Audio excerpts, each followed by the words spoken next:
by the military-industrial complex.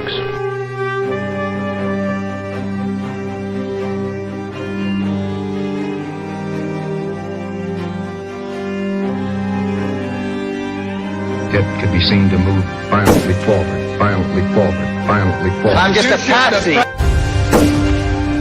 Let's win there.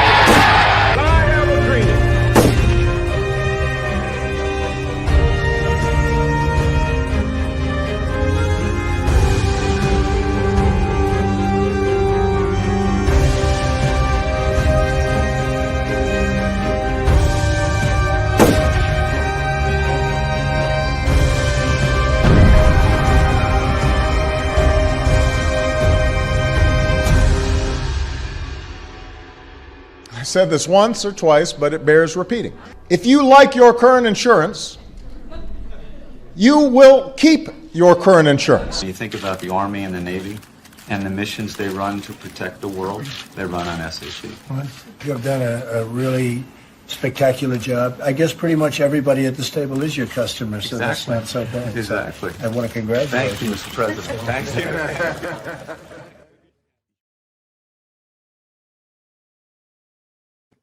And we're back. Hi. How you doing? Mrs. Heritage History. Hey, we're back. We're going to have a really interesting talk today. But I wanted to start off the show by letting you know that this content is made freely available all over the internet. We are on Substack and YouTube and X and all kinds of other platforms. But if you enjoy this content and you think that it's making your life better or giving you a better understanding of how the world really works, the best way that you can support us is by becoming a paid subscriber at the Duke Report, which is thedukereport.com, or you can go to thedukereport.substack.com. And, it's $5 a month or $50 a year or something like that. But it really does help. And, keeping the lights on and keeping all this content coming to you does cost something. And so if it's of value to you, we'd appreciate it if you could become a paid subscriber. With that, we're going to have an amazing discussion today about buggery. About Winston Churchill famously had an expression during World War II. When he would leave the room after getting briefed by people, he would say KBO, KBO, KBO. And it took me a while to figure out what KBO meant, but KBO means keep buggering on. And for those who don't know what buggery is, look it up. I'm not sure that a large language model will help you. It may, but it's by the end of this program. You'll know by the end of this program what buggery is. Yes. So how are you doing, Mrs. Heritage History? Oh, pretty good. But it's I think we're both in sort of a heat wave here, and we both have no air conditioning in our house. So we're doing a morning program, and the clock is ticking. We got to get through this before we have to go outside and jump in the water. So, yes, fortunately, it can't. I woke up this morning to overcast, so it's actually great. So, I didn't. I'm in a ticking situation. Anyway, right, but, that's good. Let's get into the buggery right away. Okay. All right. Hang on. I've got to wind my slides back. Here we go. Slide one. Here we go. And, I'm going to move us over to here. So we're going to start by kind of is a warm-up slide to, introduce sodomy and how important it is to the cult. I don't know exactly what to call the Phoenicians, the Masons, I like Matthew Crawford's what is it? Military occult mobs, military occult banking syndicate. Right, whatever you want to call them, the Illuminati,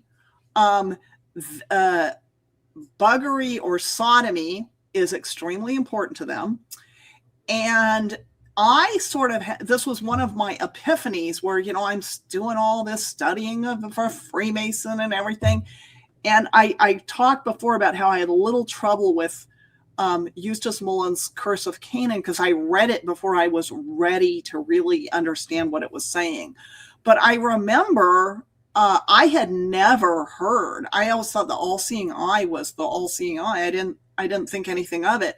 And here he says that that the symbols of Freemason have multiple meanings. So they say it means one thing, but most, even Masons themselves, are often never informed that the all-seeing eye of their symbolism refers not to light, but to the genitals, in particular, the eye of Horus, which is the anus, which signifies the homosexual or bisexual commitment of our ruling class, the world order of Canaanites. So it was one of those things where when he said that, all of a sudden I knew, and it did more, it more than anything really opened my eyes to what all this symbolism was about.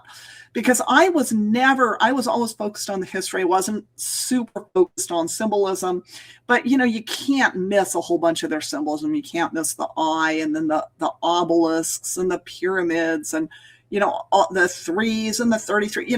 But this just changed the way I looked at a whole bunch of symbolism.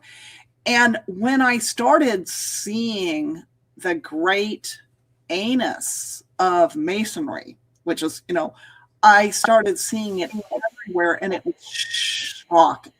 And I have a later slide where there's a whole bunch more of these symbols that I'll have to show you. But right now, I think just the ones I have up here, the 3 ones, are great examples of what is a ubiquitous symbol. And the one that you just cannot deny is the Jesuit. Okay. So what I have here is the Jesuit symbol. We've done this before. If you turn it right side up, it says IHS, which stands for Isis Horus Set. If you turn it upside down, it spells SHIT. And you can see clearly that this is, it's the most flagrant thing I've ever seen. It's very sodomite and very glorification of sodomy. Sodomy is like the sacrament to these people. And what's terrible is I know some homosexuals that I just love. They're really sweet people. I have no problems with them. I didn't really have a horrible aversion to sodomy until I started realizing how important it was to these people.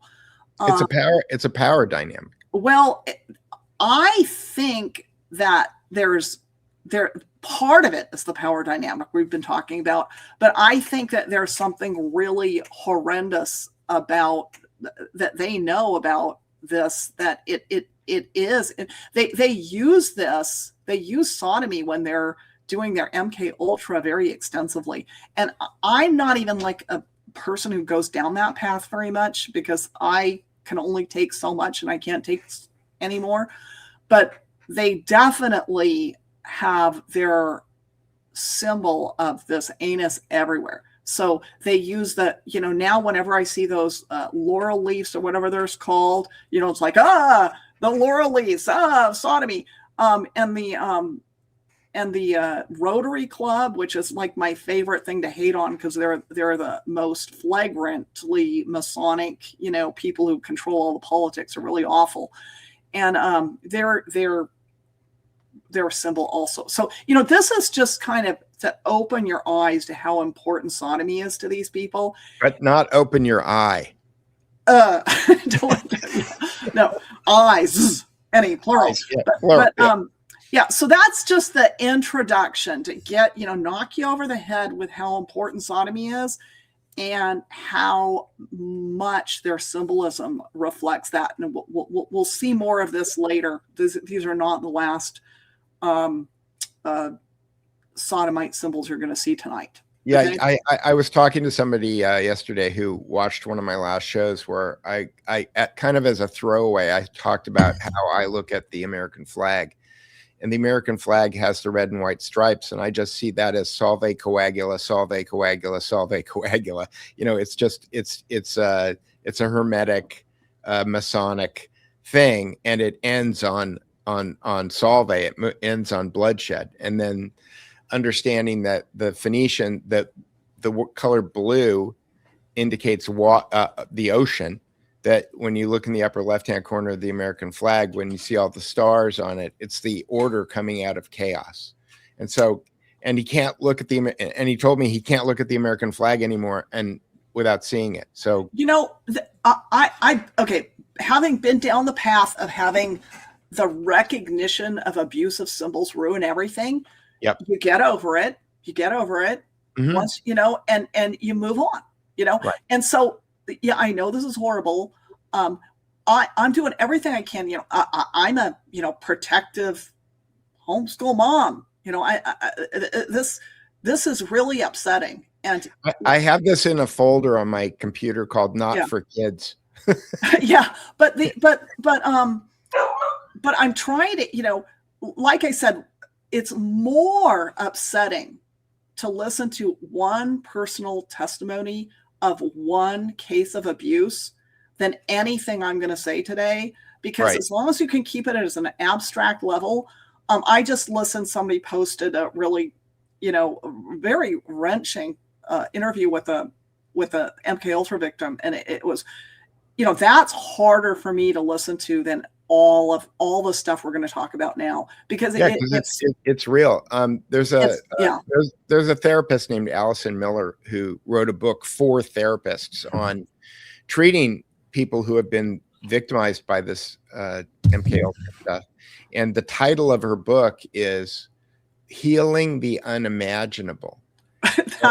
And it's because most therapists, trained therapists who have seen a lot of stuff and they've gone to school and they've been trained for all this stuff, they can't even imagine the amount of trauma that is deliberately created by one set of human beings against another. So. Yeah, it's really terrible. And because it's so terrible, yet people need to understand it, we are intentionally keeping this kind of, I don't want to say light, but we're not going to we're going to try and approach this with enough of an arm's length so that it can be somewhat, I wouldn't say humorous, but we can, we laugh about some of these things. We have a good time digging into this stuff. And so it is horrible, but we're gonna power through it with this best effort to give people information without, and making it enjoyable to some extent. Okay, so there is, numerous types of sodomy. But we could talk about rape, we can talk about child kidnapping, but the phenomenon that we're really going to focus on today is called pederasty. And there's, this is not MK Ultra. This isn't necessarily child rape, and it's not necessarily child prostitution. These are all sexual perversions, and but what pederasty is that a lot of people don't understand is in ancient Greek, people think ancient Greek was homosexual. It was a pederastic society. What that means is it was completely normal, and in fact, it was encouraged for young men, meaning not even men, boys of about 10 or 12, to be affiliated with an older man and have that older man provide not only have a sexual relationship with him, but also be sort of a mentor, possibly a tutor. In fact, the association with these families that would deliver their children into the hands of a tutor who was a known pederast, it was absolutely super common in ancient Greek. And the tutors would be the pederasts, and you would intentionally turn over your kids. This picture here is of Olympia turning over Alexander the Great to his pederastic teacher. And this was what was done. Another version of this in ancient Greek was the Spartans, where they would actually take the boys, from at age 9 or 10, away from their mother, and they would live in the rest of their life in camp with the men. And that was more of there's different versions of pederasty. We're going to talk about military, pederastic militaries. And Spartan's a really good example of that. But the boys... Julius Caesar was also... I was researching it for my book. I wrote it in a chapter in my book a couple of days ago. But Julius Caesar was also famously the sex slave of a king, I think. Absolutely. Yeah. And if you study why Caligula was so crazy, he was raised in camp with the soldiers, and he turned out to be just a psychotic pervert. So I just wanted to show this picture. This is a picture from a Horatio Alger story. I knew it was going to be Horatio Alger. I think it's Ragged Dick, but the whole idea of, and it's funny to this day, because you and I both in technology, Silicon Valley, that in Silicon Valley, or when you start up a computer, you're bootstrapping a computer, and it comes from this idea of pulling yourself up by your bootstraps. Well, if you think about it, if you're wearing boots, you can't pull yourself up by your bootstraps. What it means is that you're bending over. Mm-hmm. And so, this is Horatio Alger is kind of like this famous. He's famous for when somebody talks about somebody like Peter Thiel going from rags to riches, or Elon Musk or Bill Gates, there are always these Horatio Alger stories, right? And that's kind of a wink, as it were. Yeah, it's a very Americanized version of the thing, but we're going to go back to Greece for a while. Yep. And so that this was totally normalized in Greece. And what I thought, now I'm going to tell you that this is a bit of a diversion here, but what I kind of wanted to know is, how long has this been going on in Greece? And the kind of systemized pederasty was fairly recent. It was about between 800 and 600 BC is when Greece became pederastic, and all of these, like the pottery and there's a lot of legal things there. Pederasty was recognized as a legal arrangement, or at least among the elite. This is the other thing, is it was the aristocrats, and in fact in Greece it was illegal for slaves to have a pederastic relationship with anybody. So because it was considered sort of a special mentorship. And so so what I thought is about, it didn't get it was that same time frame, sort of 900 to 800, is when the Greeks got the Phoenician alphabet. And also I talked about before that the Alcasan, I got the notes this time because I really couldn't pronounce it, but the family of Pericles was the Alcmenid family, and they're the ones who married into the tyrant of Sicyon, and that really that's when they really became super, super prominent. And that family, the Alcmenid family, was the family that built the Parthenon and built the temple of the Oracle of Delphi, the temple of the Oracle of Delphi. And so they had the building expertise, which was also Phoenician. So I'm going, well, obviously they got the alphabet from the Phoenicians. They got the buildings from the Phoenicians. They got also this was also about the time in ancient Greece, but that the reason they never tell you the financial history of stuff. And if they would just do that, they would explain a whole lot. Yeah, if you follow the money, that's how you discover. The reason Athens became so powerful and wealthy was because in about I think in the 550s, they made new arrangements with this mine, the mines of Lorraine, which were south of Athens, but they were in Attica, so that all that so that the city was going to control those mines, and they were going to allow contractors to bid for the right to remove silver from them. And that's when the money really started pouring into Athens, because they had a way of the legal, they basically got their cut of the silver that was coming out of this mines. Now, who were the great miners? The great miners were the Phoenicians. They were the ones that had all the secrets to getting the maximum amount of silver. So I don't have any proof. I can't prove who was doing the mining, but I do know that that's when the mining money started flowing into Athens. So all of this is happening over 800 to 600 BC. So I'm going, well, of course they imported the Pederasty from the Phoenicians. But I had another fight with Google, and Google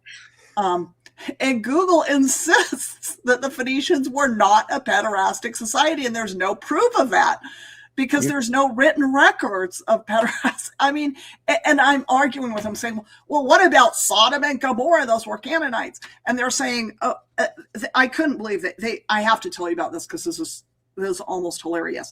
They say that the Hebrew Bible strongly condemned the Canaanites, accusing them of a wide range of sexual transgressions. However, modern historians view these biblical texts as theological polemics rather than as objective sociological reports. So they, anyway, so I had some fun. I have other stuff, but it boggles the mind that modern historians are downplaying this aspect of Phoenician society, because it's completely fundamental. And we have already talked about this in terms of the power dynamic, where the kind of family lineage is traced to and a lot of the property and are traced through the maternal line. And what is a frequent pattern is for a pederastic couple, that is the older man who has a younger lover. Not always, but especially in elite pederasty, you have that your pederastic lover marry your daughter.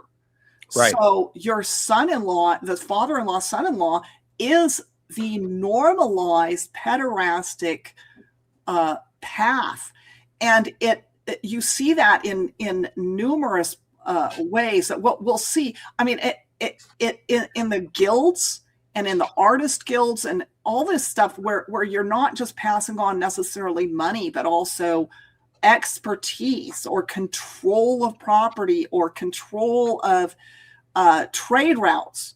Whatever you're passing on not just to your sons, but also to your son-in-laws. And that oftentimes gives you a choice of who you're passing things on to, instead of just being stuck with whoever you happen to have for a son, which may or may not be good, as we all know. So anyway, so that's sort of the pederastic power dynamic. But what it does also, the other aspect of the pederastic power dynamic that we're going to see really clearly, especially in the military sense, is this idea that from the time you're a young man, maybe even not even a man, you're a boy, and your sexual relationship is hijacked from that of your family, and this desire to have a wife and this desire to have children. And it is, so like our whole Christian civilization is based on this family network of a man leaving his wife, leaving his mother and father and cleaving to his wife and making his own family. And that's the whole model of how our civilization is. This is a different model. where the boys are pulled into this cult of male pederasts, and they then become pederasts themselves, and their focus, they all, as a requirement out of dedication to the state and to their family, are required to marry and have children. But that is not where their loyalties are. So they do what they need to do to have children. They do what they need to procreate, and they marry their daughters. But their focus is on this male cult, the boys' club, and it's very corrupting. And the whole idea of sort of being seduced by an older man with favors and affection, and also, especially on the military side, with pain and cruelty, which kind of turns you into a very stoic character who can put up, who is not fearful, and there's military benefits to this, from the military point of view of subjecting boys to pain and having them not complain. This was a big value of the Spartans, and so they're a really good example of this. They're kind of the model. The Spartans are sort of the model of the pederastic military cult. So it is both, but in all, it's really very, very manipulative, and it really is cult conditioning, and it's a big, big part of the Phoenician mobs, military, occult, banking, syndicate, cult conditioning. And it's very, very much, we're going to see very clearly that it's still very, very much a part of our world today. I just wanted to point out that 3 of the illustrations that you've picked here. Yes, go ahead. They're very modern. That is, there's lots of painters that continued up until just 100 years ago, that were, in fact, arguably to this day, that continue to paint these scenes. Absolutely. And it's called Greco-Roman Renaissance, whatever patina they wound up putting on it. I'm painting this because it's a classic scene from a classic mythology, or they've got all kinds of reasons for doing it, but it's basically homoerotic porn that they're painting. So anyway. Yeah, and the quality of their homoerotic porn has gone way downhill since they stopped painting and started doing other things. Yes. Anyway, so next. Okay, so this is there's 2 books that I picked out. So on this slide, I want to make a couple. This is I wanted to show the book. All right. Okay. So that's the modern version of the book. I have an older version of the book. One of the books is called Greek Love by J.Z. Eglinton, and he is actually. I'm going to talk about the author in a minute, but first I want to just read this, especially for people who can't see the text, or who might just be listening. In ancient Greece, the social sexual relationship between men and boys was an accepted method of educating the young, of bringing them up to be good citizens. Through the ages, boy love has been the most frequent form of homosexual attachment. But now in the United States and Europe, extreme public hostility coupled with fearful stance of homosexual organizations has made boy love the love that dare not speak its name. Acceptance of boy love is badly needed today. Although juvenile delinquency is a serious problem, our social thinkers overlook the Greek solution to adolescent alienation and destructive rebellion. In ancient Greece, a boy with a worthy lover as his ego felt little need to engage in delinquent proving behavior. Why is this solution not eagerly adopted in our own country?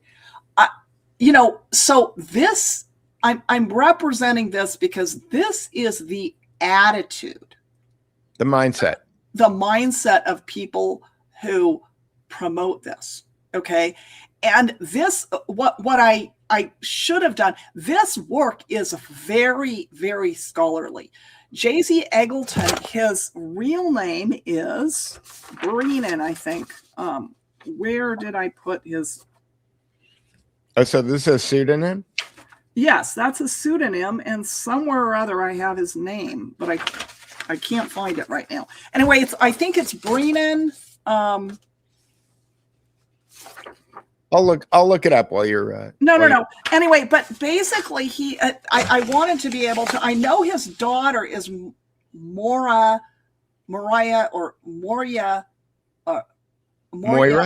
Greyland. Okay, and his wife. He was a homosexual married to a lesbian. Who's and his wife's middle name was Zimmer, and she was a very famous sci-fi,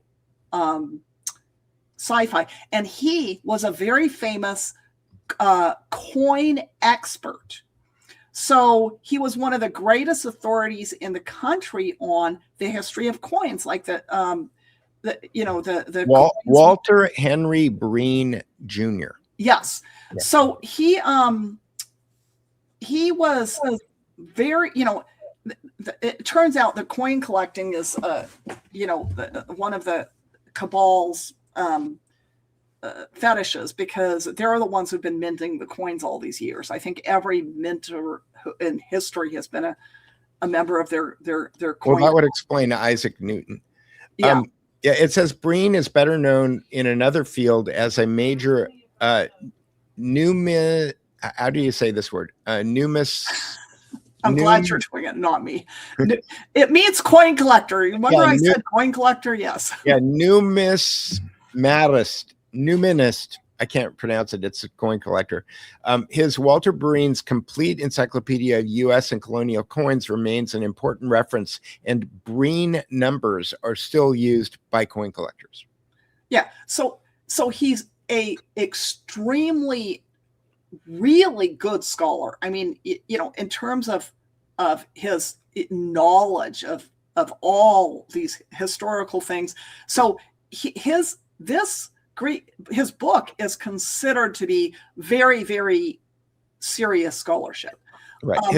His later life became dominated by criminal convictions. Breen was arrested in 1990, convicted of multiple counts of child molestation, sentenced to prison, and died in custody in 1993. His advocacy of pederasty, including under the Eglinton pseudonym, has substantially affected how historical writings are viewed. Yeah, but what the thing that got me was an article written by his daughter. So his daughter is one of the people who turned him in for child abuse. And she also was very critical of her mother, because her mother knew all about this and completely enabled it. And she was herself abused. And she said that he was a very pathetic character, because he really believed that pederasty was a good thing, and that he was doing, in his brain, he was doing great things for these young men he was helping out. And he was and she said, in reality, they were just rent boys there for the money. They didn't care a thing about him, and they didn't value him except as a sugar daddy. And he was, he had these ideas in his head that pederasty was this noble thing. And in reality, it was just absolute horrendous abuse. And she could see it, and he could not see it. He couldn't see it. He was blind. So I think this is important, because you see this arrogance. One of the things that's very characteristic of these cult members is they're incredibly arrogant. They think they have this knowledge and this perspective, and that we're all benighted and foolish, and they have the real way. And, when and this was his daughter, and she knows, she was able to break the spell. And probably because she was a woman, and he probably would have abused her worse if she was a male. And anyway, so another one is this pederasty and I just want to point out. I just want to Yes. point out that he went to Georgetown, Jesuit University, Shocking. which is also where Carol Quigley worked. And then he went to Johns Hopkins, and Johns Hopkins was founded by Skull and Bones, which is in your slide here. So okay, so I'm just going to read another paragraph from this other guy, William Armstrong III. And again, this is a very scholarly work, and it talks about the wonders of pederasty. And he says, pederasty was from the beginning both physical and emotional, the highest and most intense type of male bonding. These pederastic bonds, Percy believes, were responsible for the rise of Hellas and the Greek miracle. In 2 centuries, the population of Attica, a mere $45,000 adult male and 6 generals, produced an astounding number of the great men who laid the enduring foundations of Western thought. So it's just glorifying this. So that their mentality is that what we're doing is glorious and nobling, and we pederasts laid the foundation of Western civilization. What they really, to remind what they're doing is they had access to secrets and technology that they were keeping to themselves, and they were keeping from regular other people. And they were doing this so that they could control other people and that they could get all the resources for themselves. And they didn't invent these technologies. They inherited them from the Bronze Age civilizations. So they're basically just keeping secret, but they consider themselves even though their knowledge has been passed down to them from others, they think they're super wonderful. So I also am pointing out that if you study these secret societies, especially the elite secret societies, not every Freemason that walks into a lodge is a pederast at all. It's the elite, high-level ranking ones. But a group like Skull and Bones, which is all elite, it's elite. It's the elite group from an elite college. Those are all pederasts, and every single one of those boys has some sort of a pederastic relationship with a sponsor or another member of Skull and Bones. That's how it works. It's a pederastic society, and their rituals, their initiation rituals, are all sexual. And I am not an expert on this, but I do know enough to recognize that type of behavior. And also, again, the Bohemian Grove, it's all men. And they do horrendous rituals there, and they're very, very sexually perverted. So it's in doing my research yesterday, again, you're the one who encouraged me to go back and look at those pictures I took of the pediment of the Mellon Auditorium. Yes. Surprise, surprise! The architects and the sculptors and all of the people who were involved in building the Federal Triangle buildings are from San Francisco, and surprise, surprise, they're all members of Bohemian Club and Bohemian Grove. Yeah, it's really scary to contemplate what is beneath the Federal Triangle. Yeah. And I think we need to go there and demand to see what's down there, because it can't be good. It can't be good. I'm kind of afraid to look, but there's something underneath those buildings, and it's not good. Yeah, I believe that you're 100% correct. Okay, so there was one more picture. Oh, yes, okay. One more picture for you in your slide. Yeah. The wedding. You were going to talk about. The Masonic. This is supposedly the Masonic boy bride ceremony, which I don't know very much more about. I've seen it numerous times on the internet, so I am not an expert on it. Even though I studied a lot about Freemasonry, I don't know about but I've seen there's even videos of like dozens of these boy brides. This is very pederastic. So, and there's all these, the Freemason cult is really complicated, and it's got the DeMolay, and it's got definitely a bunch of child stuff, especially the DeMolay. So, and of course, not everybody who goes to the DeMolay, they recruit particular people. I was recruited for DeMolay. You were? Oh dear. Yeah, and you know how they got me is that it was the circus. They had the Barnum and Bailey circus at the Shrine Auditorium, which is across the street from USC. And I was a friend of mine. His father was a Shriner, and he was in DeMolay, and he and his father wanted me to join DeMolay.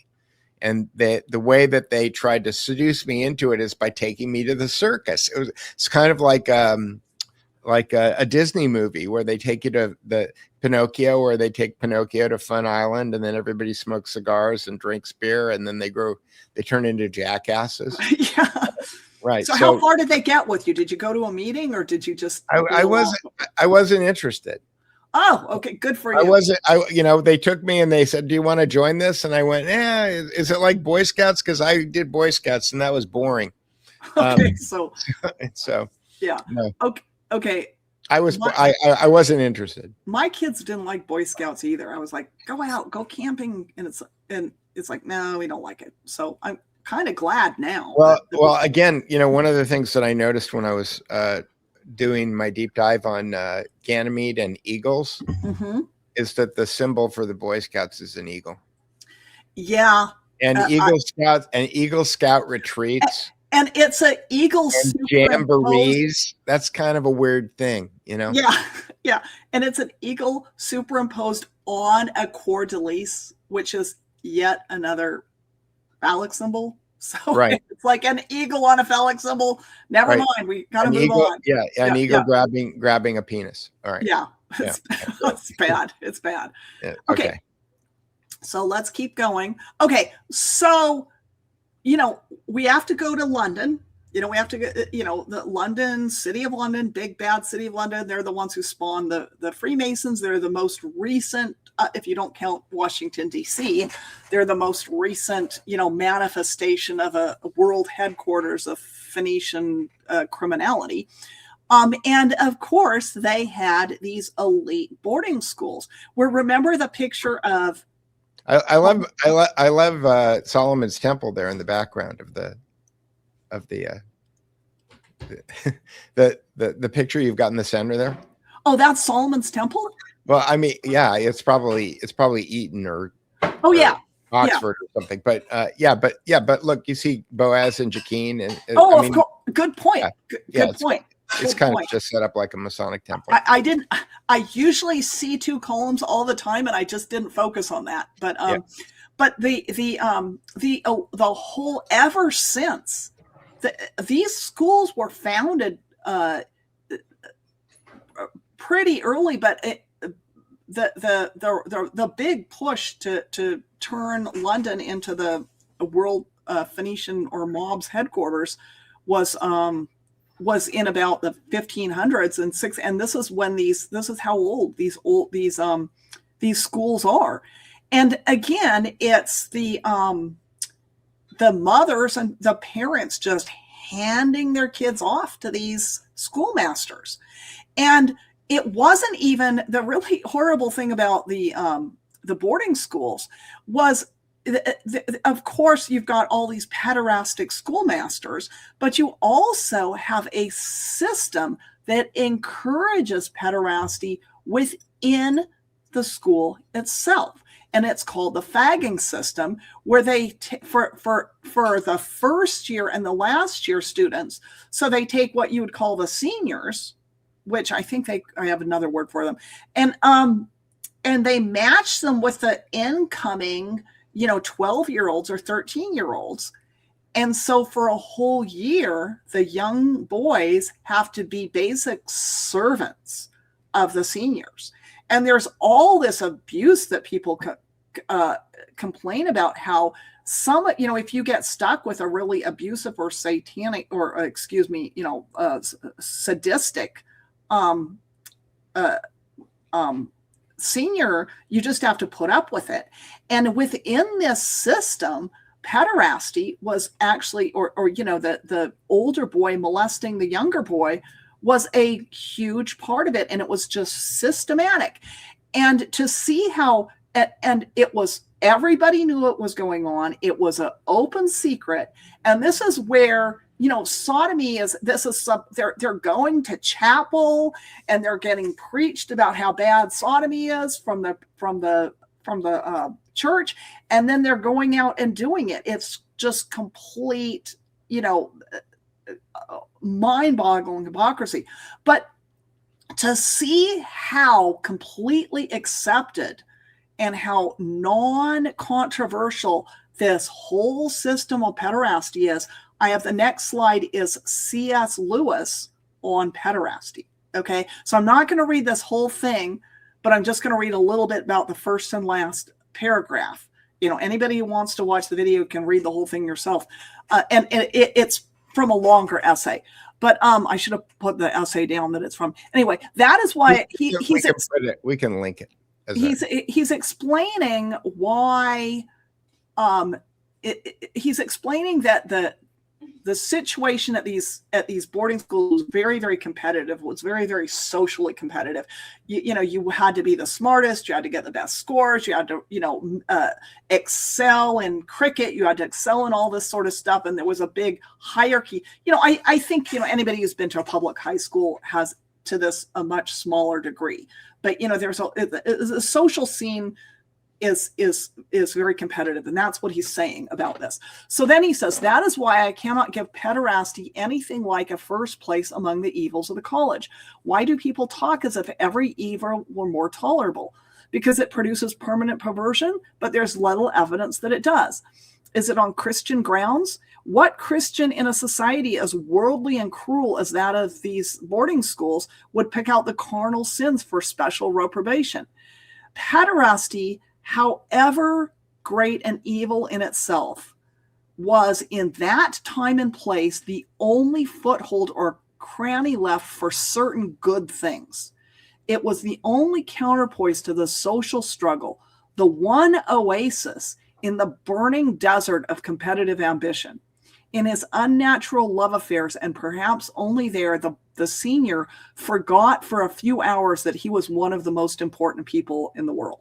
So, he's C.S. Lewis, our great Christian hero, is excusing this, or at least diminishing the seriousness of having older boys sodomize younger boys, as if it's something that isn't as bad as pride and isn't as bad as greed. And I'm not here to, put myself as a religious authority, but as a mother and somebody who wants to protect children, I find this revolting. Okay. It took your words away. Yeah. So, anyway, yeah, wasn't. I was just going to say, it seems like he's trying to make an egalitarian argument that if you are dealing with somebody, if you come from less means, it's a way that you can kind of, advance your career prospects by using your body, basically. Yeah, I don't want to beat up on C.S. Lewis too much, but it is. I was kind of horrified. And this is, I reserve the right as a mother to be disgusted by this. Yeah. And I don't care what anybody says. I reserve the right to be disgusted. I think that I started putting an asterisk next to C.S. Lewis and G.K. Chesterton when I found out that I think that they both worked at Wellington House during World War I. So, with and George Orwell also doing propaganda for the British, for the Imperial War Machine. So this is exactly. I love Chesterton, and I will say that he's one of the most I've read almost every word he's ever written. I love him. I think he speaks so much truth. But it took, but I have also read, somebody who published a book about all of his arguments, basically for why it was good for Britain to go into World War I and why it was justified. Yep. And he is the most eloquent, convincing, I almost, if anybody could have convinced me to gladly sacrifice one of my sons into the war machine, it would have been G.K. Chesterton. And that is a horrible indictment. Yep. And so I'm trying to hold two things in my head at one time, which is he speaks tremendous truth. That's Orwell. Yeah. And it's like he had to have known better. And this is hard for me to accept. Yep. It's like, I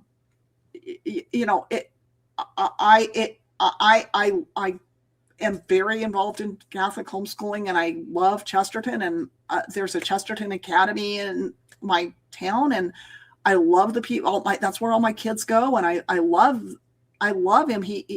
But this is a huge problem with Chesterton, and it's something that I originally overlooked entirely, then became more uncomfortable with, and now I don't even want to think about it. I have to go take a drink if I think about it. He can't have not known.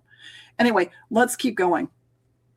Okay, so now, this is the comic relief, maybe, and I'm maybe going to take more time than I should on this, but this is what happened. Is I've studied Mexican history, and it's horrific because this is the country that's right next to us, and nobody knows any Mexican history. They just think it's this crazy country, and they're right to some extent. I mean, it's intentionally made to be crazy, but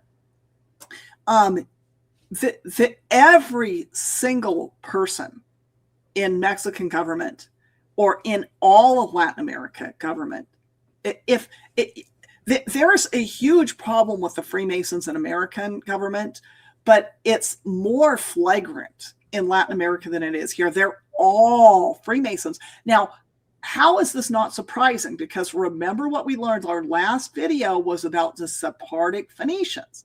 And my big point was that most of the Spartan converted. They didn't all just nobly leave France. More than half of them, well more than half of them. France or Spain? Spain, excuse me. I'm sorry, Spain.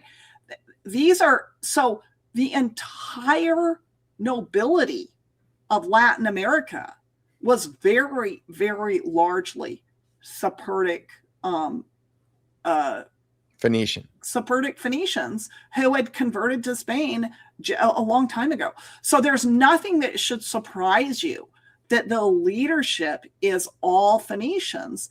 And so, yes, the Freemasons are under the control now of Britain, but if they're a Phoenician, their loyalties to Phoenicians. So the fact that they sell out Mexico and Latin America in a heartbeat to be controlled by London, it has nothing to do with nationalities. These people are only loyal to themselves. They're not loyal to Mexico. They're not loyal to anything. But anyway, okay, so that's kind of so what I already knew before I started doing research on this was I knew that Benito Juarez his wife was the daughter of the very, very wealthy Spaniard that he had worked for since he was 10 or 12 years old, and who had encouraged him to go to law school and who had paved the way for him to be a very successful lawyer and also a judge. So this man, he married this man's daughter when he was 37. He had been under the control of her father for 27 years by the time he married her daughter. And that he was one of the wealthiest men in Oaxaca, and he had paved the way for Benito Juarez to be a great leader of his people. And there's no record that he had a pederastic relationship with his wife's father, but 27 years of advocacy is the pattern. Okay. So, and he was also, pattern of, okay, I'm not sure I understand the point you're trying to make. Well, he went to work for Mr. Mazza. Do I have his name? I forget what his name was. Anyway, but he went to work for his wife's father when he was 10 years old. And then when he was 37, he married the youngest daughter. Okay. And she was only 17. So this looks like an arranged, his wife is white and he was a purebred Indian. And this was very unusual. And it was made into a really, really big deal because the vast majority of Mexicans are mestizo, which is some white, some Indian, but they don't have power or influence because it seems like all the people who have power and influence are white. Well, this is a way to really get somebody who represents the common people, but is really a puppet of his white father-in-law. And that's really what was going on. So like I said, I can't prove, there's no written records that says he was a pederastic lover of his wife's, but it fits into the pattern, the power dynamic. His wife's father. His wife's father, yes. Okay. So I already knew that. So I was going to point that out. And I also had to look up the dance of the 41 perverts, which I knew was a scandal. And I was just going to say, look, that proves that there was homosexuality, even in Catholic thing. And I knew it was the elites. But then when I went to look it up and I found out, and I reread the stuff, I hadn't read it in like 8 or 9 years. I realized that the two ringleaders of this, what happened was this was a private dance at a mansion in Mexico City, and it was all men, and half of them were dressed as women, and they were auctioning off little boys for the highest bidder, and they got busted by the cops and arrested.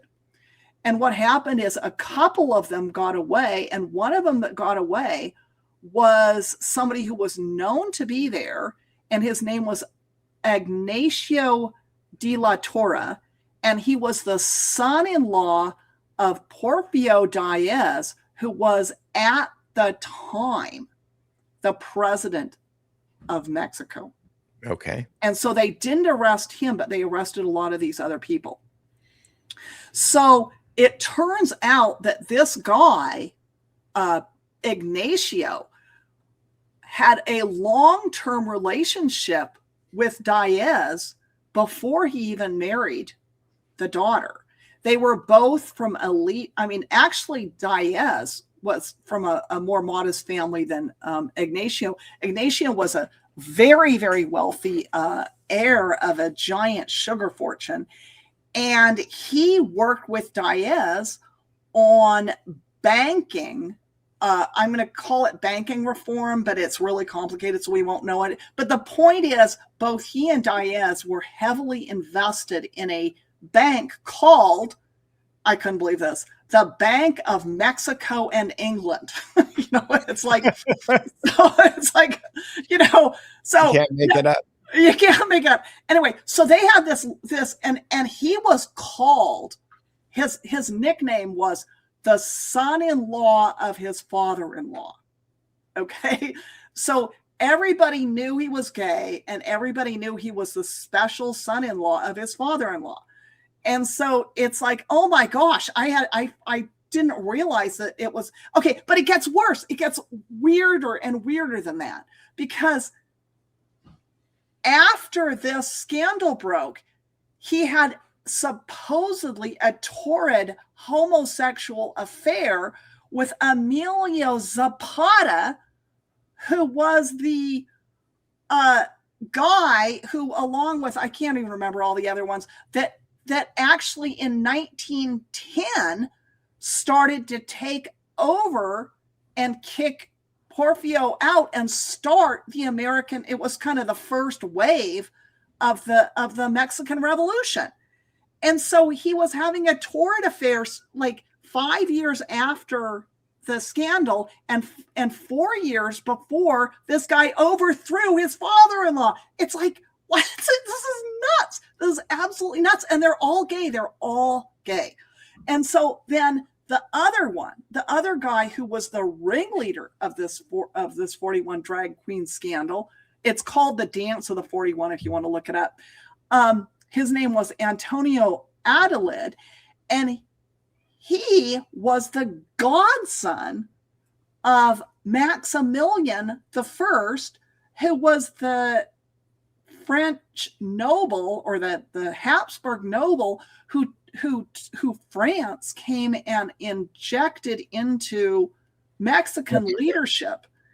And he supposedly overthrew Benito Juarez for 3 years. So if you notice that Juarez was the legal president for 1858 through 1872, but he didn't actually have control of the government.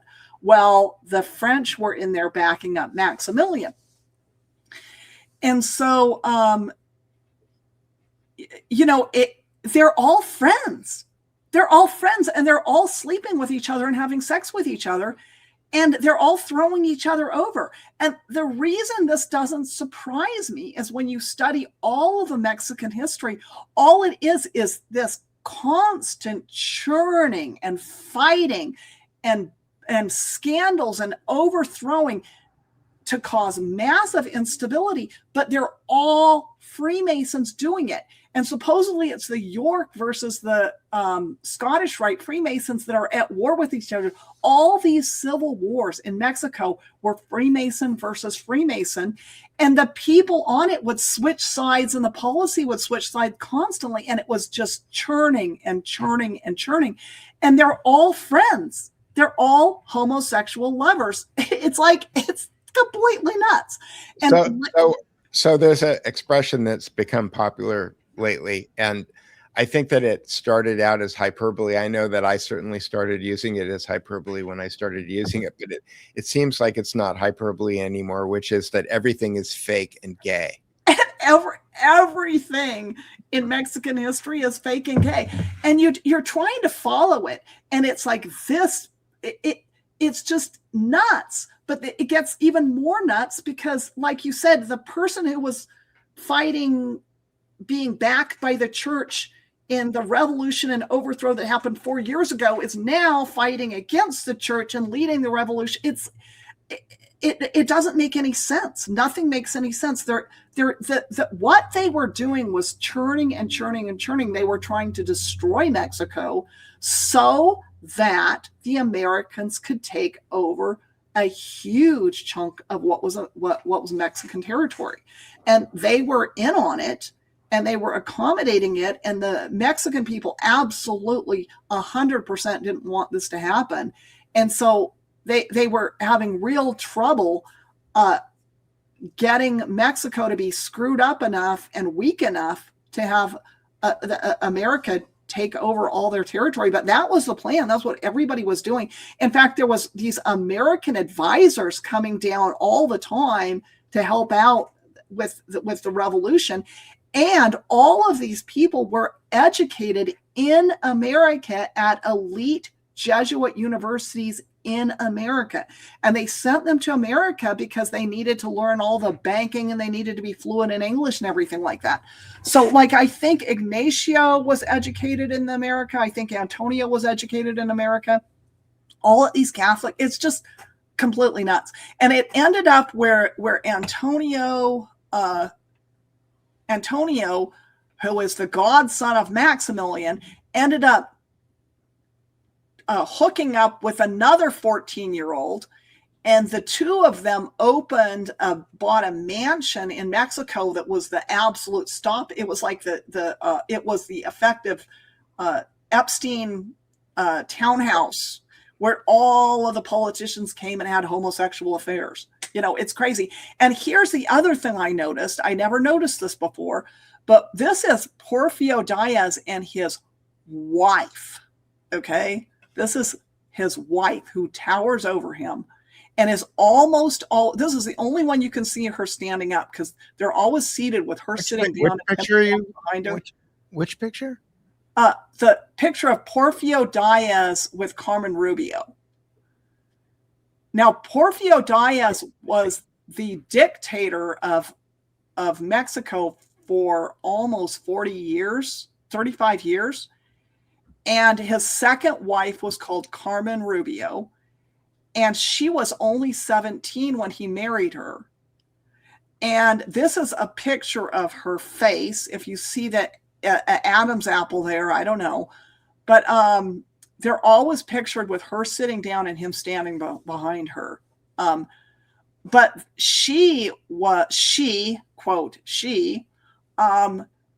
never had any children, even though he'd had 5 children from a previous marriage.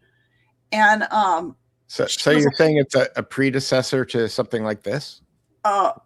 I don't have any proof of that. Okay. I have no proof that Carmen was a man. It was widely known that Diaz was having a special relationship with Ignacio for many, many years. And she never had children, and she towers over him, and you can draw your own conclusions. I can't prove anything. It's not in the, it's not in the records. I just think it's kind of unusual to be infertile when you're 17.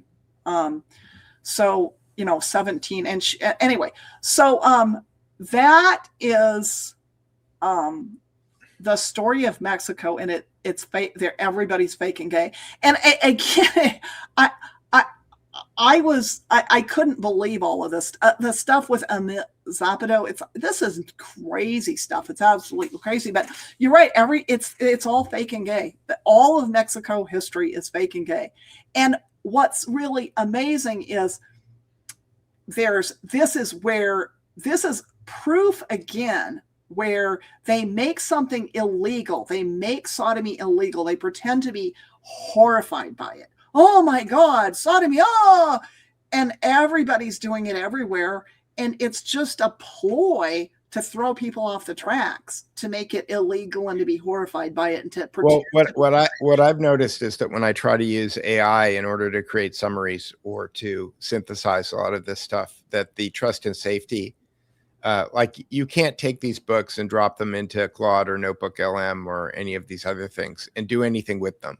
Because even though they're academic and they're scholarly and they're footnoted and they're dealt with like a textbook, the subject matter will trigger all the trust and safety, and you won't be able to actually manage it. So, and I think that partially like the reason that they are enforcing age restrictions globally right now, the story that they're telling is to protect children. But having been a father who dealt with having to raise a kid during the invention of the iPhone, I can tell you first and foremost that the best way that you could ever protect children is to give parents the ability to control the usage of the devices by their children. Because ultimately, after struggling with it for like 5 or 6 years, somebody finally came out with an app. Now, why Apple and Google and Samsung don't have this built in, those are the people that need to be regulated, not the content providers. The people who need to be regulated are the device manufacturers, because parents need to be able to control the usage of the devices by their kids. I do think cell phones are absolutely the worst, scariest, terrible thing you can give your kids. I didn't give my kids cell phones at all until they were driving to and from college, or the community colleges, and of course we live where there's can be 3 feet of snow, but it did seem like they needed one, and I trusted them, but it's an absolute disaster. And what's really needed is widely available cell phones with only, they can get into plenty of trouble with just text and phone calls. They don't need the internet. They don't, and you can't get, it's almost dumb impossible phones. to get a dumb phone. The world doesn't support that. It's just really crazy. I agree. This is a diversion, and we shouldn't go down it. But the cell phone stuff is a disaster. Yeah. Oh, okay. Here is what I promised you: is agencies with sodomite logos, and that's because we talked about how the pederasty works in Britain, and in the schools. There's way more to say. We can't possibly cover everything. We talked about it in Mexico and the Latin America. And so all I'm going to give you to talk about this pederasty in America is I probably should, it is a whole bunch of sodomite logos. And the first 6 here are all intelligence agencies, and I just grabbed them randomly about these things and to just put them down here randomly. I want to add also that I've been writing about this lately, but that the eagle, the symbol of the eagle, once I unlocked Ganymede on the pediment of the Mellon Auditorium and discovered that the eagle basically has 2 different meanings. One is it's the state's right to do what it wants with your children. That is, and what goes on in the Mellon Auditorium is the mass sacrifice of children. Whether or not you're talking about the creation of the draft or Donald Trump's new AI agenda, it's like these are all, at the end of the day, it's about taking children away from their families and having the state do what they want with them. That's the one symbol of the eagle. And then the other symbol of the eagle is Prometheus, which is when you pair it with that torch that the Statue of Liberty or the Zeus Baia character on the pediment of the Mellon are holding, is that basically what it means is that we have the right to control energy. The torch is energy, whether or not you're talking about hydrocarbons and gas, or you're talking about internet energy, or you're talking about the ability to take hydrocarbons and turn it into electricity or steam or whatever it is that you turn it into.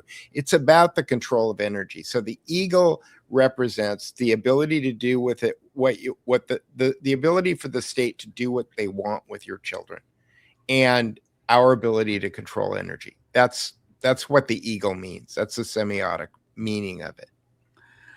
Right. But just to go through, I mean, these are the number and ways that they create anuses. It boggles the mind. And some of them, like the Fraternal Order of Eagles, which really focuses on the eagle and the logo, is especially, now that you realize that the eagle, one of the symbols, is snatching up children. The Fraternal Order of Eagles, I'm just going to talk about. I'm not going to talk about most of these. I'm just going to run through them. But the Fraternal Order of Eagles, I have a particular disdain for. Most of these things, like the Rotary Club in Kiwanis and Lions Club, and the unions and the American Legion and the Veteran Foreign Wars, all of those were, if you look at their history, they were actually founded by Masons. I just looked up the American Legion today, and it was not only founded by Masons, but before it got well enough established to have its own lodges, it met in Masonic temples. So American Legion is very Masonic, and these are all of these fraternal orders are very well funded. They can always get the loans they need to build their lodges when it makes sense. And then the unions, the Chicago Order of Teachers has the again, the serrated edge, and then the cross in the middle. And of course, the UAW has all these, serrated edge. The Brotherhood of Electrical Workers has the, very specific. I mean, that's very, very anus. We've already done the Jesuits. The Fraternal Order of Police is as Masonic as you can get. It's got the eye, it's got the handshake, it's got the checkerboard. I actually have an entire article that really covers this, and this is why I'm not really going to spend too much time on it. The article I have that's written is called, I think it was something like Secret Societies and Modern Masonry. And the point of the article was that we think Masonry is getting smaller and less important, and the opposite has happened. It's spawned dozens of organizations, and that's not to mention the fact that all of these government agencies, our government has been run by Masons from day one, and they don't even, they just can create departments and logos at will. They don't even have to. At least these other places, you have to pretend that there's some sort of a organic support for them.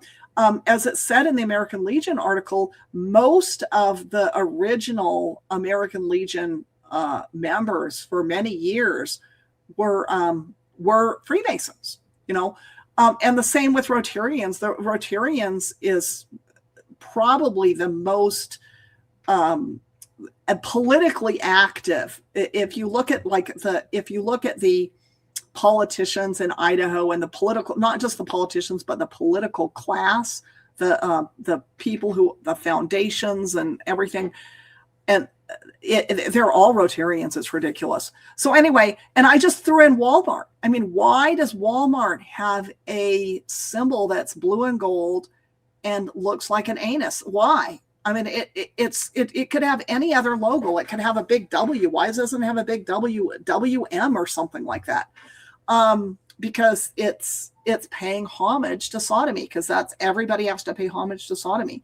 And last but not least, you've got the all-seeing eye. The all-seeing eye, which is not always, but very, very, the eye itself is supposedly the eye of Horus, but it's almost always, or very, very frequently, written with the sun rays, and the sun rays are, almost always the, representing that stuff as well. So I won't go too much more into this. Like I said, you mentioned Horus, so I had to bring up that if you look at the Rand Corporation from space, that Main Street in Santa Monica forms the eyebrow pretty significantly there, and then if you look at the placements of the buildings, that it is a Vesica Pisces, but it also appears to be the Eye of Horus right there in Santa Monica, California. So. Yeah, you were. I went to Boise. My son used to work there, and I went to visit him for the first time about 6 or 7 years ago. And I'm just driving down the main street in Boise, and there it is, this huge Eye of Horus on the Egyptian theater. And now I found out what it all means, and it's all total cabal stuff. But it's just, it's just for one second. I just thought I'd mention that, I think I was probably talking to Matthew Crawford about this a few months ago, but it occurred to me that what happens that when you get to the 33rd degree of Masonry is that you have enough knowledge to be able to go out and start your own group. And whether or not it winds up becoming Mormonism or Scientology or OTO or pick your spin up religious cult, Lyndon LaRouche, the LaRouche organization, Promethean Action. I think that when I see all of these groups now, I just think, oh yeah, you got to the 33rd degree and then you went and you spun up your own cult. Boy, I didn't think of Promethean Action. We're talking about Eagles and Promethean now, aren't we? Anyway, so I mean, they never pick these things by chance. Anyway, we're going to move to that thing, but I want you to also notice the blue and gold. So the blue, the blue and gold are cabal. It's Babylonian colors, and it goes Babylon and. Like it's the colors of the University of California, you know that, right? Well, that's shocking, but it's not a coincidence that most of these are just random seals and symbols. They're all blue and gold. Why are they all blue and gold? Anyway, so let's keep going. Anyway, if you want to learn more about I have a whole, like I said, a whole article called Secret Societies in Modern. And is that on your Substack? Yeah, it's okay. All right. Go to my Substack. Okay, so we're right. Let's go to the next slide, and I'll pull up your Substack. Okay, so pederastic cults in Christendom. I'm just going to really review now. Again, in ancient Greece, it was open. The pederasty was open, and all of the perversion was open. And in Christendom, Christian condemns this, and so they were hidden, but they were protected by the nobles. And this is exactly what we saw in Mexico. Exactly what we saw in Mexico. So you publicly fulminate against the vice and talk about how horrible it is. And you have all the priests and bishops, go on about how horrible it is. And then the nobles are just going wild. And one of the many reasons that that sodomy is like a sacrament in the religion of these Luciferians, or whatever you want to call them, is because it opens the door for just rampant, uncontrolled, incontinent sexual indulgence. It's a way to have, to not be limited in the way that you're limited with a monastic marriage and the responsibilities of family and the responsibilities to a monogamous partner. You can just have wild, gratifying sex. Self-gratifying sex. And so that's what they do. So I wanted to bring up something that Camille Paglia wrote a book in the 1980s called Sexual Persona, maybe 1990s. And one of the points that she makes in her book is that, according to her, the ancient Greek definition of the word homosexual does not mean sex with your own sex. It means sex for your own gratification. And that heterosexual sex, by virtue of the fact that it meant two different genders having sex, the obvious result of that would be procreation, would be a child, right? And that if you wanted to have sex for your own gratification, you had homosexual sex. So the word homosexual didn't mean the same thing in Greek as we use it today in vernacular. I just wanted to. But it makes sense, even if you are having an affair on the side, your female partner can get pregnant. She can, make demands. She can make trouble for you. If you really just want to have the sex and you want it all to be secret and, something you can just do and not worry about and not have any obligations, and you can get sexually addicted to, and you can push the limits. This is the realm in which you do this. And this is why this sodomy is related to sexual perversions, and it's related to secrecy and secret societies. The secret societies are very sodomistic. And this is, and what you were doing in a lot of these secret societies is, there's the elite. That is if you're born into an elite family, then we've talked about this before. You're very frequently sexually abused from very early on, even before puberty, and it's both boys and girls. But in regular institutions where you're just recruiting people into your cult of sexual sodomy, you would still have this pederastic cult, and you would target these areas where men had access to boys. And so one of those things was the trading guilds. And I'm sure not all of the guild leaders and masters were pederasts, but some of them were. And this was a forum where there could always be inner and outer circles, where you were in or you were out. Some, not all religious orders were pederastic, but some were. And this goes not only for Christianity, but the Buddhists, especially in Japan, had very pederastic cults associated with them. The whole page squire knight model of having, the page serve the knights. Right, and you're the one who turned me on to this. I actually have written it up. It's in my book. Is the word knight in English? It's not in Spanish or French, right, where it's chevalier or whatever the other words that they use. But the word not, and this relates directly to Julius Caesar, because I have to go find it. But basically, the word knight comes from the word boy, and as the boy gets older, they give him weapons, and in one of the cults that I was doing research on, if you wanted your son to be higher up in the power structure, you arranged for him to walk down a certain street at a certain time, and he would be kidnapped, and he would be raped for a couple of weeks, and then he would return home with a cup. That's why they call it cup bearer, right? And a sword. They would give him a sword and a cup and send him home, and then he would have what he needed in order to be a soldier. Yeah, and and if you were a soldier, you were just back into the pederastic cult.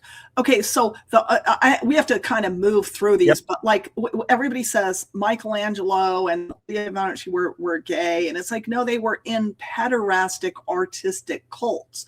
This right. was how, this was what you did, and colleges, of course, we've already talked about boarding school. The Hanseatic League, okay, cabin boys is a really good one. The cabin boys were taken aboard the ship. Why are you taking a 10 or 12-year-old boy aboard a ship? That's crazy. But like when you read the biography I have of Horatio Nelson, it starts off where he's leaving home at age 12 to go with his uncle on a ship to be a cabin boy. So it's into the cult. This is Michelangelo's drawing of Ganymede being grabbed by the eagle. Oh my goodness, dear. Yeah. Now, I mean, the thing that you got to give Michelangelo credit for is he spent so many hours up. He was spending so much of his time being an artist. I just don't think he had that much time to bugger anybody. But if he did, it was going to be a boy helper, one of the people mixing his paint and handing stuff up to him as he painted the Sistine Chapel. Okay, so in the Hanseatic League, I'm not even going to talk about it. It's its own thing. It was so incredibly Phoenician and so incredibly. We'll talk about it when we talk about Venice. Okay, because it's kind of the northern Venice. Okay, so the next really important subject is the pederastic military cults. This is really, really important. And I think I can just be pretty quick because we've talked about pederasty enough, so I kind of think you can get it through your mind. But the idea of inducting these boys, this is Sparta. This is, you get their loyalties all associated with being part of this cult of pederastic military rapists. And this goes way back to history. Even before the Spartans, there were these sacred bands, or maybe the sacred bands were after Sparta, but it goes way back. In almost all Muslim cultures, the militaries were pederastic military cults. If I might, the Janissaries, though, were eunuchs.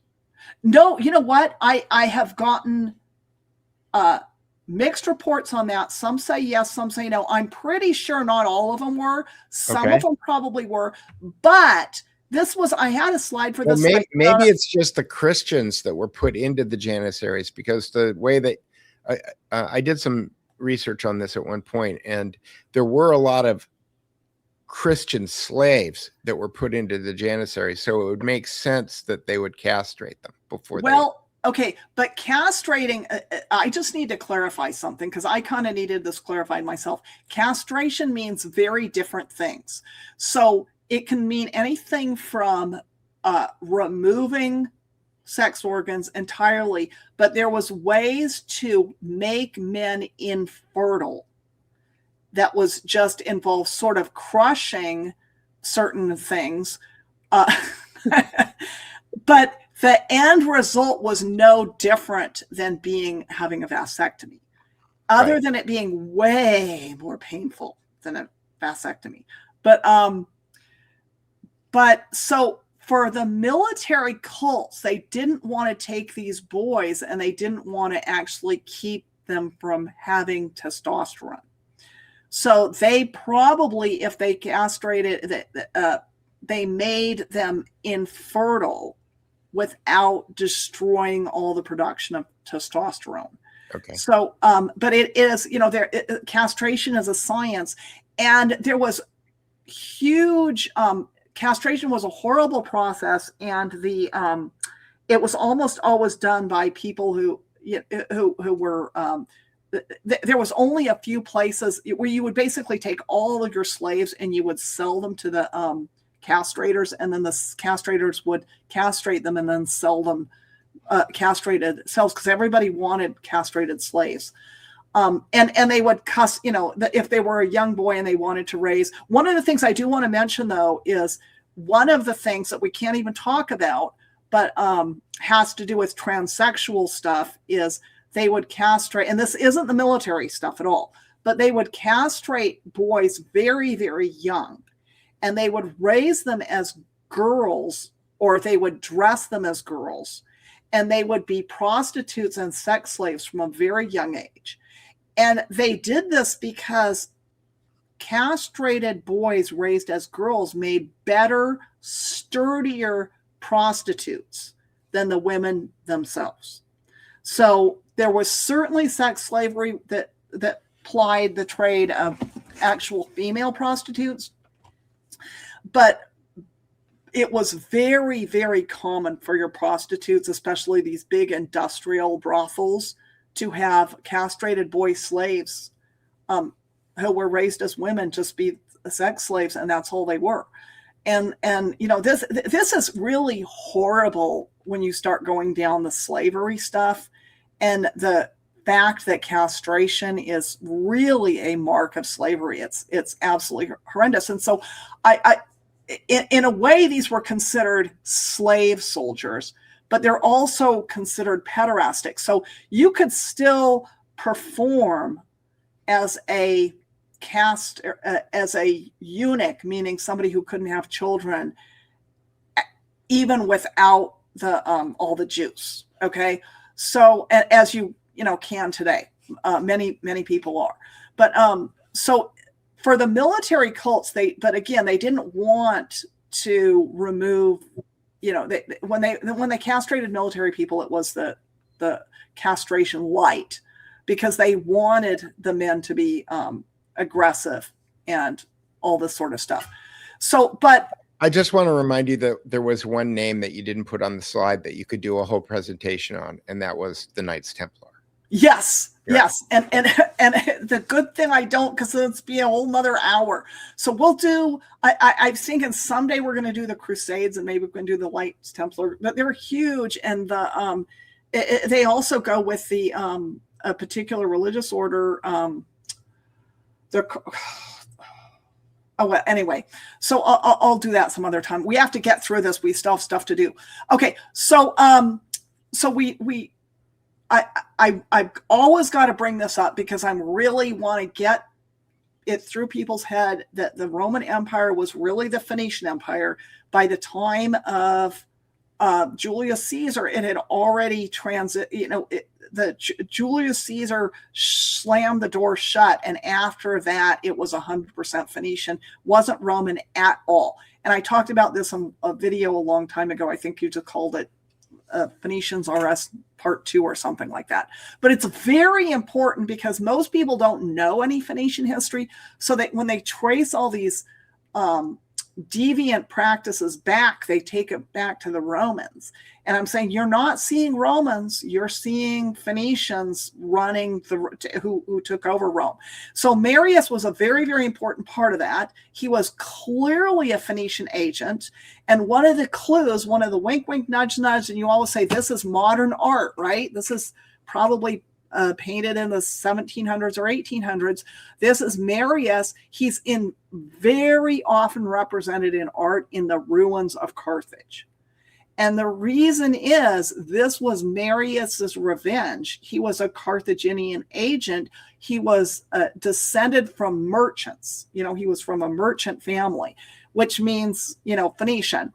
And he did more to screw up. He was, and again, this is Julius Caesar's father-in-law. No, uncle. This is Julius Caesar's uncle. He was married to the sister of Julius Caesar's mother or father. I can't remember. Right. Anyway, and probably at the same period of time that he's being represented in this painting, Julius Caesar is like 14 years old and getting buggered by some king. Yes. In another exactly right. So he was buggered, and he was put into this. He was given, when he was 17, he was made a priest of Jupiter. Okay, which can't be good given Jupiter's proclivities. And his whole life he was associated. I think somebody said he was a man to every woman and a woman to every man, or something like that. Anyway, there were a lot of things they said about him. I want to note that this guy holding the staff with the eagle on it, though, he's wearing the Hercules helmet. That's why I picked that one out. Yeah. There was other pictures, and I go, oh, I got to use the Hercules. And again, this isn't just any eagle. This is an eagle with the thunderbolts of Jupiter, which signifies that it's Jupiter's eagle, which means that is the Pederasty eagle, because this is the eagle that captured Ganymede. Anyway, but he remade the legions before Marius. The legions were citizen army, and you had to bring your own property, and you had to bring your own weapons, you had to bring your own horse, and if you had servants, you had to bring your own servants. He made it into a paid army and a commissioned, right? Commissioned, and you had to sign up for 20 years, and you were not allowed to marry for that whole time. If you signed up when you were 15, you could retire when you were 35 with benefits or whatever. If you survive. But if for 20 years you would live in a group of 10 men with 8 soldiers and 2 servants. So the servants were always okay. The way Pederasty worked in Rome was you didn't necessarily want to be on the bottom. Okay, let's just put it that way. But that's okay, because there was 2 servants for every tent. And of course, when you ask Wikipedia if this was going on, they say, "Oh no, it was illegal to have sexual relationships with the other legionnaires." Right. That's why they provided the 2 servants. But anyway, so this was just a situation of an all male army with sodomy available at any time. And also these if you wanted to get ahead in the army, you had to join, you wanted to join the secret societies, because the secret societies were the way to get ahead. And the secret societies were another one of the ways in which you could, have these frenzied, or, instead of just having your servant roll over, you could participate in horrendous orgy type things. So I just want to point out the color of the shields of the Roman legions. Rothschild shields. That they're red, yeah, and the German word for red shield is Rothschild. Yes. So anyway, this is why people trace things back to Rome instead of Phoenicia. So they just need to see that this is all Phoenician crap. This wasn't the Romans' fault. This is not how the Romans got famous. Marius turned the whole Roman legion into this imperial dictator, people who would basically serve, the previous army, Roman army served the kind of the way the city of London turned the United States into the Roman legions. We're going to get to that. We're going to get to that. But anyway, so let's go on. Let's get to that. I think that's the next slide. So does the U.S. military have a homosexual cult running it? Well, I don't have any personal information on that, and Google doesn't tell you anything about that. But we have this incredible interview with Kay Griggs. It is one, I thought, I saw that this is 7 hours. You can't expect me to listen to a 7 hour. Oh my God. I was completely transfixed. It took me 2 days to listen to everything because I don't have that much time. And it was just, it was just, oh my God. And then I listened to it again. It just, she exposes so much about the homosexual cult running our military intelligence agency. And she names names, and she's super specific. There's nothing general. There's no hand waving. She names Caspar Weinberger. She names Kissinger. She names Oliver North. She names, and Oliver North is, what is it? Our good friend, George Webb. He's all over this all the time. What does he call it? The Iran Contra, Utah Contra. This is the segment of the army that runs the drugs, runs the weapons, does the assassinations, creates fake drama and fake terrorists so that we are justified in going in and she talks about her husband being in charge of operations in the Middle East that were where they brought in foreigners to assassinate people so that they could blame it on Islamic terrorists. And this is just one of a dozen anecdotes.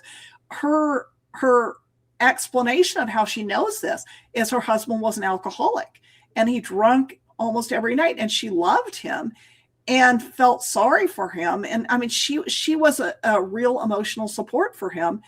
And he would get drunk and he would tell her all these things. And he even had a diary where it was written down, so she had all the proof of it.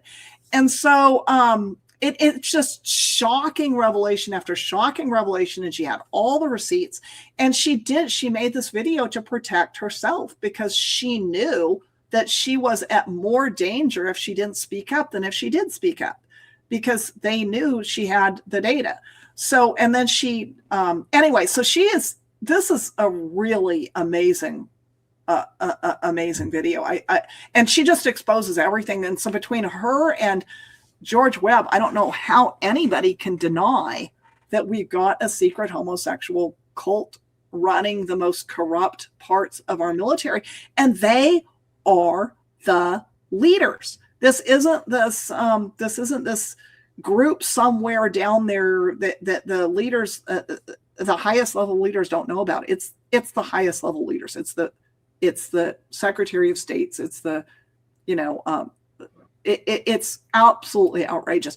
And then she talks about how he was recruited as a teen. So he came from a military family. Somebody in that organization picked him out, thought he was really talented, sent him, because he was a military family. They had no money. So he was sent to this prep school. The Hun school is a prep school that feeds into Princeton. So he was sent there when he was 14 or 15 or I think 13 or 14. And what happened was, as soon as they got him into the prep school, they sent his family all the way across the United States so he couldn't ever get back to his family. And there he was in a prep school that was, one of these sodomite factories for pederasty. And you wouldn't believe, I mean, she names the Hun school was founded by a close friend of Einstein. Remember, Einstein's at Princeton. Right. And Einstein was one of the older men in one of his secret societies. So it's name dropping galore. And I think there's an anecdote where she talks about how Caspar Weinberger sold out MacArthur in order to earn his spot he was a junior guy on MacArthur's staff, and that he sold out MacArthur in order to advance his own career. You can believe that, but the more I look at MacArthur, I think MacArthur's an absolute scumbag. Oh, I'm not saying that he wasn't a scumbag. I wouldn't sell out. I'm just MacArthur, saying. I'd put a bullet. I mean, you were talking about the Scottish Rite versus the. Yeah. They all sell. It's create conflict and fun. And they're all having sex with each other. These same people who are selling each other out are all having sex with each other, and it just boggles the mind. Right. But MacArthur, don't get me started. If you want to blame the whole Baton Death March, it's all MacArthur's fault. I agree. He's evil, absolutely evil, and he's held up as this hero and brave and I will return. It just makes me throw up. Don't make me even go there. Okay, so let's keep going. But watch Kay Griggs. I think we're just going to skip over this one because we're short of time. And this was just talking about how sexually perverted Rome was, but we can do that at some other time. I mean, they were all sexual, and it was the post. You don't find this kind of sexual perversion before the big Phoenician takeover under Julius Caesar and Marius. Right. So, okay, so we're going to tie the sodomy and especially eunuchs to Astarte. And this isn't as much pederasty as it is the kind of castrated eunuch priest and these horrendous rituals. Because why it's important is because where there is Astarte and eunuch priests, there is sodomy and there is pederasty. It's all a package. And and this also goes back to when I sort of originally prepared these slides a couple of years ago. I was trying to explain to somebody how trans, most people look at the trans stuff and they're like, where the hell did this come from? I never even heard of a transsexual until about 15 years ago, and now it's in my face everywhere. And it's like, no, the trans stuff goes way, way back. I've already said they cut off the balls of young baby boys, raise them as girls, and turn them into prostitutes. And the older boys, they become eunuchs, priests of Astarte, and they're the temple prostitutes. We talk about the temple prostitutes in the Bible, and it's the it's not women. It's not women. It's castrated men who are dressed as women. That's who the temple prostitutes are. So it's for Canaanites, which is what the Bible's talking about. I'm just gonna remind people that the pediment of the Mellon Auditorium has. Now, I think that this is a combination of Zeus and his cousin's sister Baia. I think that's what this is. But this is obviously like, a New York Giants linebacker with women's breasts attached to it. So yeah, and it gets scarier every time I look at it. When I first looked at it, it was like, oh yeah, that's kind of more gross Hermodivy stuff. And now when I look at it, it just gives me the absolute creeps. Everything about the evil gives me the creeps. The amount of evil in this picture is just horrendous. I was reading the notes from and there was a lot of back and forth between the Fine Arts Committee, who were making recommendations, and a lot of the recommendations they did, and a lot of the recommendations they just completely, flatly ignored. One of the recommendations that they insisted on, though, was the fig leaf, because when the original models were created for this, there was no fig leaf. Oh, So that's very comforting to us now. Yeah, exactly. We're no longer horrified because the fig leaf's there to protect us.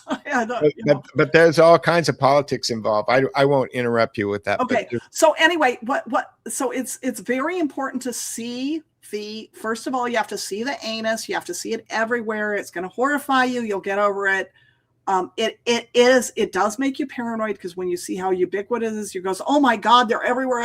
Yep, they're everywhere. Get over it. Get to the other side, be horrified, and then be enlightened. Okay. So, cause I do feel for people. I don't want to, horrify people too much, but you gotta open your brain to what's going on or you're going to stay a slave forever. Okay. So anyway, but the Astarte was and she's the same one. The Galli are also associated with Sybil, Sybil and the castrated Attis. It's all sort of the same thing. The unit. Yeah, so I was going to talk about the word syncretism, right? Because yes, you have a goddess on the top here. That's Sybil, and you can tell because she's got like the castle on her head, and she's got the lions on either side of her, and then on the bottom you have Astarte. But there's a because this cult kind of I love the snake reference because in the Protocols of the Learned Elders of Zion, they talk about how their symbol is the snake. And my analysis of that is snakes shed their skins, right? They keep being snakes. They get bigger and they move away. And people keep looking at the skins thinking that's the empire. Oh, this empire rose and fell. And no, that's just what was left over when the empire left. And so there's this idea of syncretism, which is that they'll show up, the Phoenicians will show up at another society where people will be worshiping some god, and they'll go, oh, that's just like our god. Yeah. Yep. And then they take their cult and then they, shoehorn it in to the new cult. And then it winds up becoming the new cult. And so when you start to look at these things, they have all these different names and all of these different variations on a theme as far as the way that the goddess is presented. But so, for example, on the Mellon Auditorium, if you go into one of the entrances on the Mellon Auditorium, I thought I had the picture ready to go here. Oh yeah, here it is. The central entrance is this woman, and I think this was done in 1935. So I think that the wink here is that they put a 5-pointed star on this woman's helmet. So that's Astarte.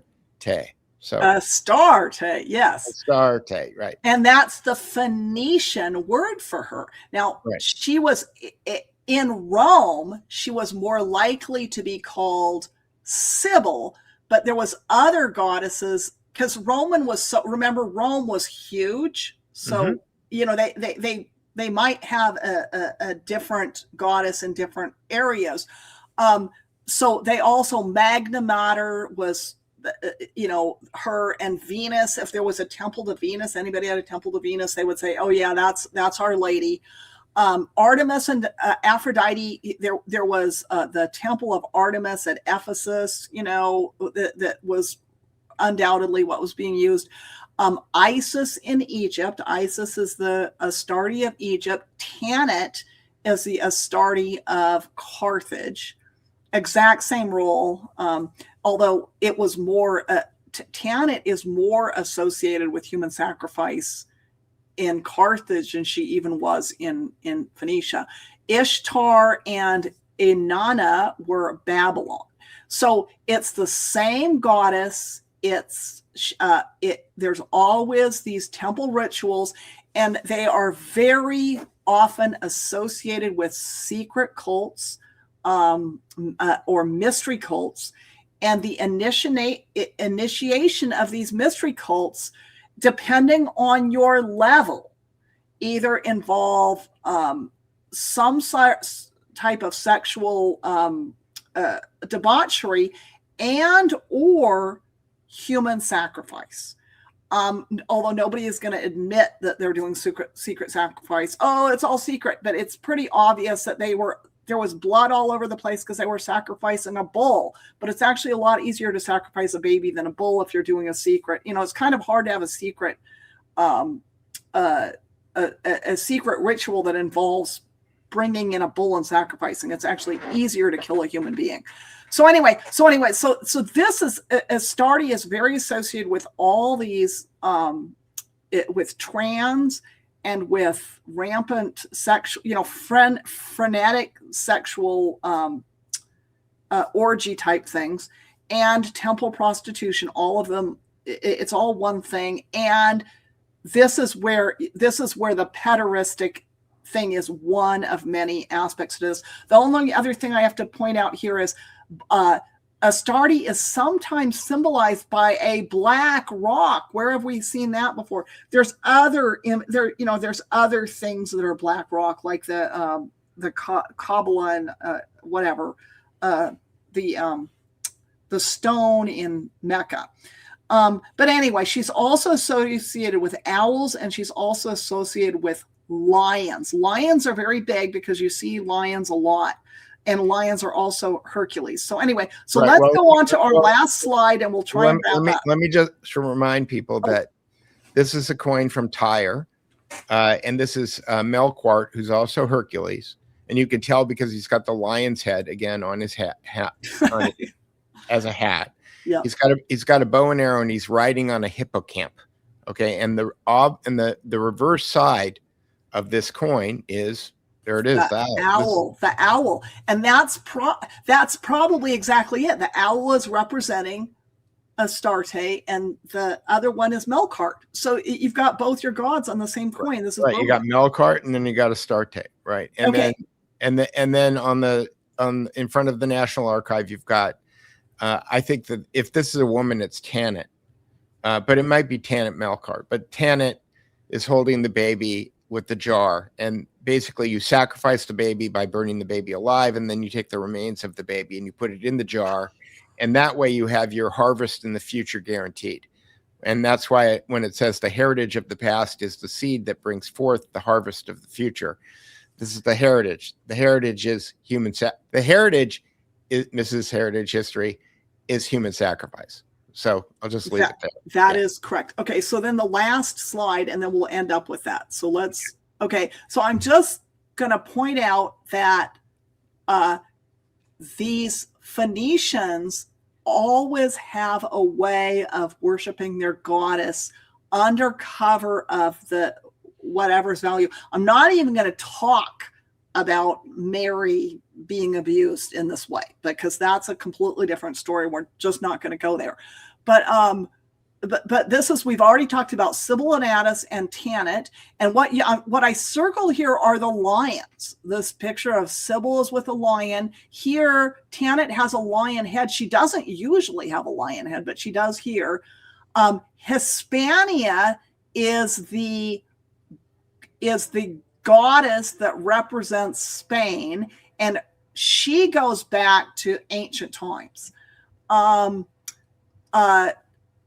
Amatsura is really interesting because now I go, does Japan have a goddess representing it? And they say, oh yes, this one. Well, guess what? She was never used as a symbol of Japan until the Meiji Restoration, which is exactly when the city of London, the Phoenicians of the city of London, took over Japan and gave Japan a central bank. And that's when they elevated this old Japanese story to goddess status, so that they could pretend to be honoring the female symbol of Japan while they're really doing their bizarro, sicko secret society rituals. Okay. Mariana, about everybody knows Mariana in the French Revolution, was the symbol of the French Revolution. And she has this thing that says she wears a Phrygian cap. Yeah, she wears a Phrygian cap, and she's got the sign that says fraternity, equality. What am I missing? Anyway, Liberty, equality. Liberty, forgetting liberty. Oh, speaking of liberty, we've got Libertas. That's what I was forgetting. The Statue of Liberty. Right.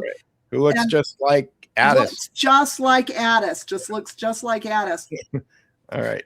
But she's not the real goddess of America. Columbia, right here on the top of the Capitol Dome in Washington, D.C., is the symbol of Columbia. Now, Columbia is completely invented. And as I have pointed out, America is a Christian country. The idea of having a pagan goddess symbolize America is not something that any Christian would ever even think of or value, or they would never look at this pagan goddess and say, oh, my wonderful country.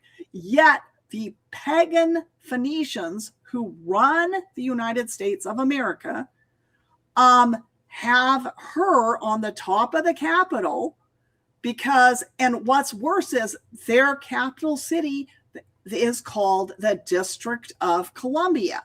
So this is Astarte for America. This is probably the person who's the there's probably a statue of her. Doesn't she also have a tiara of stars? If I found a close up, I had other pictures of her. I don't have anything else. I think she has a tiara of stars. Or it looked almost like an eagle up there, but I wasn't sure. It was very strange. Feathers, bizarro feathers. Well, she's got an eagle helmet. She's got an eagle helmet here, but it's I don't have a close up. But the thing that really bothers me is our capital city is a District of Columbia. What this is it's the District of Astarte. That's what it is, because Columbia is the American Astarte, so that the Phoenicians who are running America can pretend to be honoring America when they're doing their sicko stuff. So anyway, so Britannia also, they did the same thing to Britain. They invented this non-existent goddess, and she has a lion, so you know she's Astarte, right? And then this is a picture of Astarte here, and here we've got Helvetica in Switzerland, who also, is Astarte of Switzerland. So, this is a very sick cult. And they do very sick rituals, and they are in control of these countries, and they are using our military. There she is. There it is. Okay, good. Yes. Yeah, she's got stars around her head. Okay, right. So she's in the Beaux Arts visual language. This is Astarte. This is the goddess. And they claim that this U with an S inside is US, but it looks to me a lot more like the two pillars of Hercules with a snake, which is, right, which is also the dollar sign on the dollar. Which is also the dollar sign. But anyway, so that's it. That's all I really have. And like I said, we really just barely touched on the trans stuff and related it to the goddess, and we really didn't get to sexual slavery and all their other really horrible things, or pederasty, or MK Ultra mind control, or any of those horrible things that go on. We got a good start. Yeah, this is an overview, and it gives people stuff that they can go dig into and try to research for themselves. But one of the things that I wanted to point out was, I'll take this out for a second, that this is the Columbia on the top of the Capitol, and then this is the Columbia on the top of the Mellon Auditorium. Yes. Like, you know what I mean? It's like they're going, oh yeah, that's Columbia. Oh yeah, that's Columbia. Yeah. And when they asked the sculptor, the carver, so there's a whole hierarchy. There's Brown, who was the architect, and Brown hired Walker. I think, what was his name? Edgar Walter was the sculptor, but Edgar Walter actually wasn't the carver. There was another company that was a carving company. So Edgar Walter actually just made the models, and then the carving company had to take the models and turn them into the limestone. And so they were interviewing the carver of this pediment, and they asked him what he thought it meant. And again, this is the conceit of Beaux Arts, and the conceit of these people is that he said, oh, that's really up to the interpretation of the viewer. It's like the artist doesn't have an opinion. The viewer is the only person who has the opinion. And it's like, who believes that? Who believes that? It's just, I find it incredible.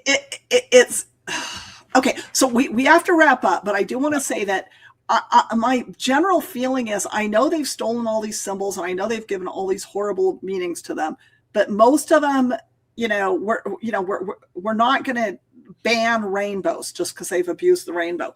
But I want those goddesses gone. I just want all those goddesses gone. I mean, take down the flock cameras and then they can go put them in a pagan museum and they can call it the Pagan Museum. You know what? I think they should just be dropped into the Atlantic.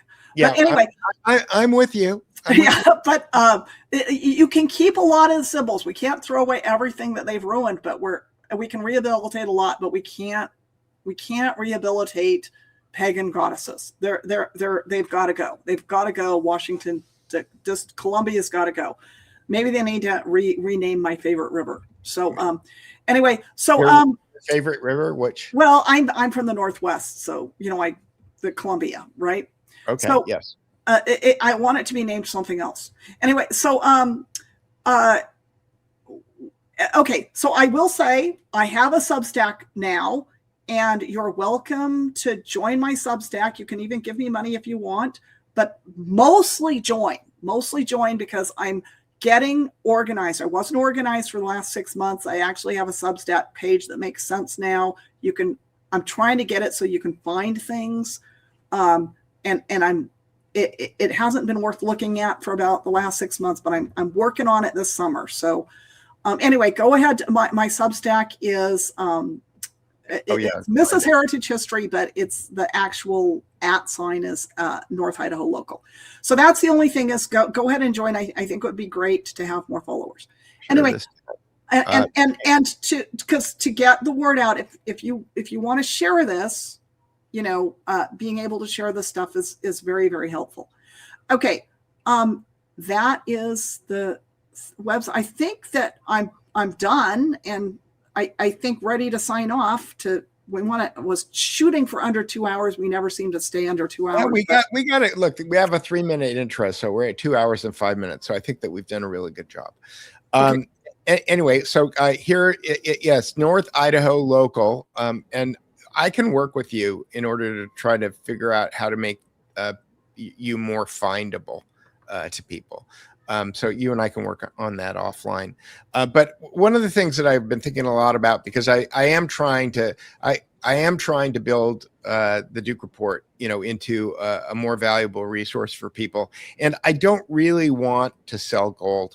I don't really want to sell Bitcoin. I don't really want, you know what I mean? There's a lot of people out there in the world who, you get to a certain level of an audience and you've got sponsorship and you have people who want to buy ads, and then you have to learn how to do ad reads and, sell all kinds of products that you may or may not be interested in. But at the end of the day, I think that what I'd really like is I'd like to just be subscriber supported. Because at that point, that where your money is coming from. That nobody's into you for more than $50 a year, and you'll be able to maintain your own voice and your own integrity. So, with that, if you want to support the Duke Report, you can go to thedukereport.substack.com and you can become a paid subscriber there. And of course, when I post this on Substack, I will link directly below to Mrs. Heritage History, and you can click on that, and then you could go subscribe to her also. And like I said, paying subscribers, all of this stuff costs money. The cameras cost money, the lights cost money, the bandwidth costs money, the streaming software costs money. It all costs money, and spending a lot of time and energy doing research winds up costing a lot of money also. So if you want to support us, the best thing to do is to become paid Substack subscribers. Yeah. And if you want to do a one-time thing, you can go to buymeacoffee.com/the Duke Report, and Mrs. Heritage History, I'll show you how to set up a Buy Me a Coffee. That works also. And on the top of the Duke Report, you'll see a shop button, and you can buy yourself a T-shirt like this. I don't think I can show it, but I'm wearing my "We Need More Rope" T-shirt, which becomes more and more required every day. And with that, I'm just going to say thanks, Mrs. Heritage History, for doing another stand-up job on kind of revealing this stuff. I know it's a lot for people. Like I can't. My friend yesterday, when I was listening to him say, I can't look at the American flag anymore. I know it's sad, but like I said, you know, I'm over the hump, and it's a great place to be. And I want you guys to be over the hump with me. And it's difficult. But we got to get there. We got to get over this. Okay. We got to get over this. And we're going to get there, and we're going to figure it out. But we got to get more people over the hump. And that means you got to face up to some pretty horrible things. That's right. And we're trying to keep it light here, Peter, right? We're trying to keep it light. Indeed. I mean, I tell people, somebody said the other day, how do I keep from being depressed about this? And I said, you should be excited. And he said, why? And I said, why? I'm excited. And I said, because you've been lied to your entire life. And now you know the truth. So the only thing that's changed, the lying hasn't changed. The only thing that's changed is that you know now that they're lying to you.